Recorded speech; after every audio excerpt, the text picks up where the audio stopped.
I think it's quite interesting that how this can be done at country level, because you need to also acknowledge and appreciate that the risk, why we are doing the risk assessment for what, for emergency situation, and emergency management at the country level is quite a priority area of work for each countries, because it directly links to the health security, which is linked to the national security. We are talking about health emergencies, health risks, but the vulnerabilities and capacities for health risk are not always lying within the health sector.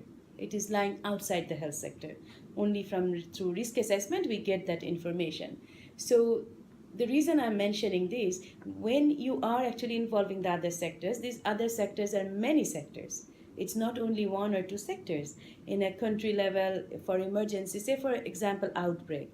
For the outbreak, the vulnerabilities could be, there is a community awareness, social mobilization. How do you do it? It's not only the health sector people, the community health worker, they should do it, or they are successful in doing so. It needs involvement of the community leaders.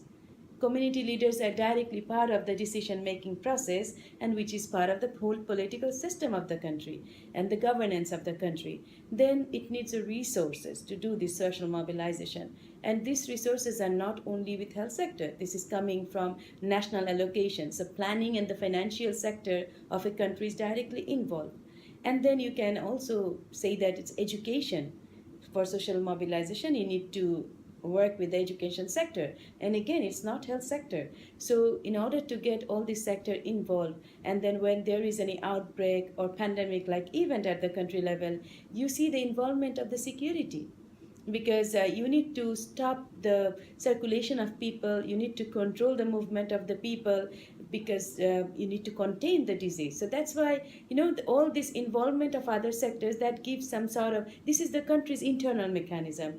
It's always important to involve the community in the risk assessment process and the different level of stakeholders, so that you get the right information. You get the first hand information, you don't necessarily have to depend on the second hand information or second line of data.